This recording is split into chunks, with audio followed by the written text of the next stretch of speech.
Greetings world, we are anonymous. Al-Qaeda and ISIL and groups like it are desperate for legitimacy. They try to portray themselves as religious leaders, holy warriors in defense of Islam. We must never accept the premise that they put forward, because it is a lie. Nor should we grant these terrorists the religious legitimacy that they seek. They are not religious leaders, they're terrorists.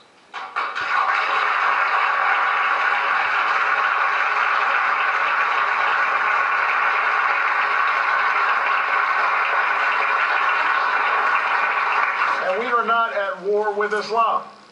We are at war with people who have perverted Islam. We have to address the grievances that terrorists exploit. When millions of people, especially youth, are impoverished and have no hope for the future, when corruption inflicts daily humiliations on people, when there are no outlets by which people can express their concerns, resentments fester.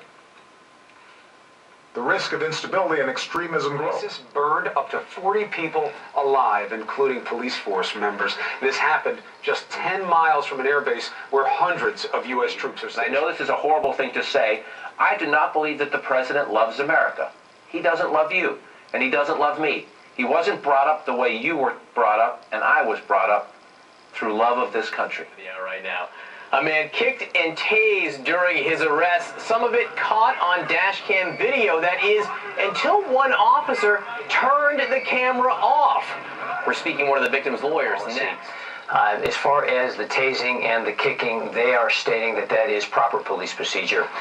We would quarrel with that. All right, let's put up the statement. We have to unpack. There are two things here. It's what they did to Bufford and why, and it's what they did with the dash camera. They both matter. As to the first part, the officers, this is from their attorney, the officers were not acting out of line at any time during the arrest. The person involved in the altercation had a semi-automatic weapon, gun, and the officers were protecting themselves and the public. They did what they had to be done to protect themselves. The fact pattern, he does an illegal U-turn, they say. They smell marijuana, they find marijuana and a loaded gun on Bufford. He was wrestled out of the car, and then this is what ensues. Do you rebut any of those allegations? We rebut virtually all the allegations. We're not arguing with the fact that there was a gun. However, we are quarreling with the fact that the gun was relevant to this situation. That gun, if you watch the video, was not located until after the camera was turned off. So there is no gun located during the course of the entire encounter unless and until it happens off camera once that officer turns the camera off. Now, as far as... Well, I want to get to the second part. I want to get to the camera part, but I want to make sure that we go through this because we have to inform suspicion. What is suspicion in these situations? Well, what kind of kid is this 18-year-old? What did the cops think they were dealing with? There's a loaded gun. They were at risk. What can you tell us about Bufford in terms of what he presented to police as a threat?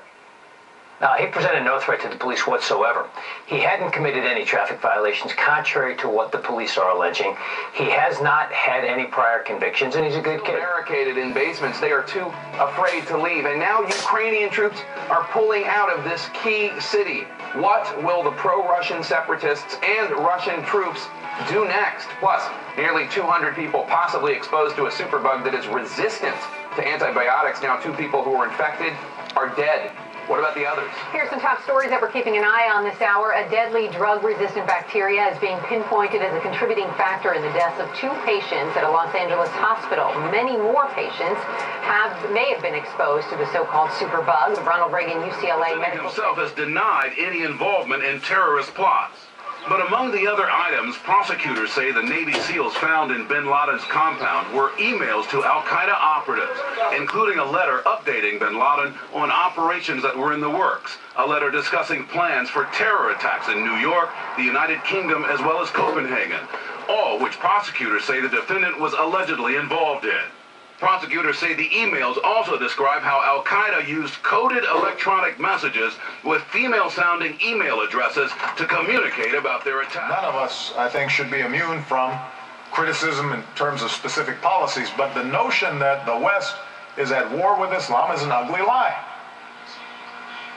And all of us, regardless of our faith, have a responsibility to reject it. Well armed, cheering fighters, along with a seemingly endless line of what appear to be, let me emphasize this, brand new SUVs.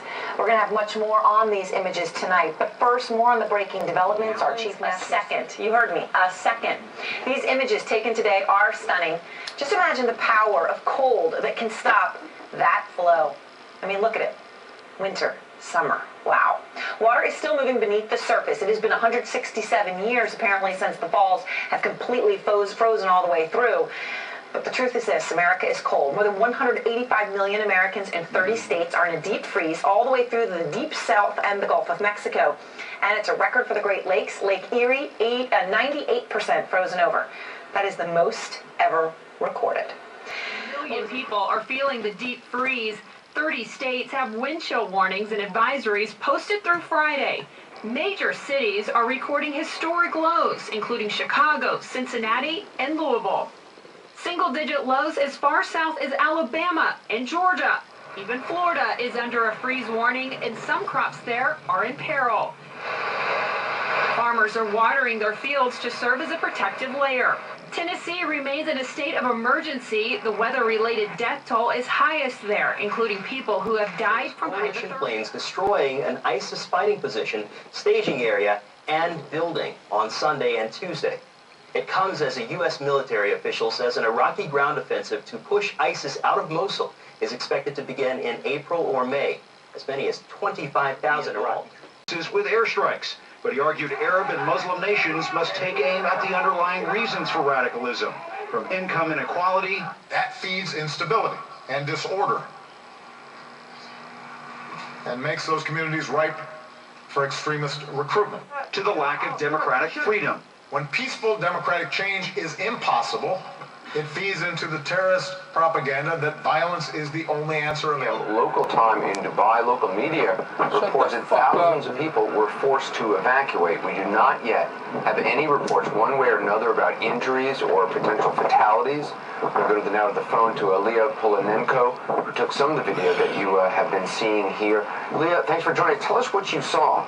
Yeah, so I saw it from the beginning, really. So it started just a small apartment fire on the 51st floor, approximately. And then what happened was on that one side of the building, it started massively growing. It's been an extremely windy day in Dubai today. We had a sandstorm. So basically debris started flying, and because of the wind, it was brought to the other side of the building. And so the complete other side started rupturing in flames as well. Confident that America will continue on this upward trajectory that began so many years ago. It's about making this nation we love more perfect. We are Democrats.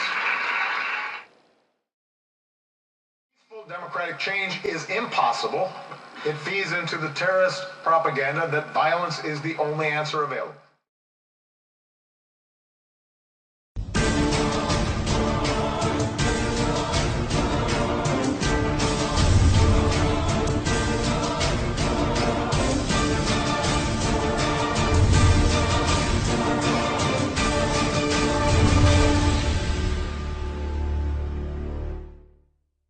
Greetings world, we are anonymous.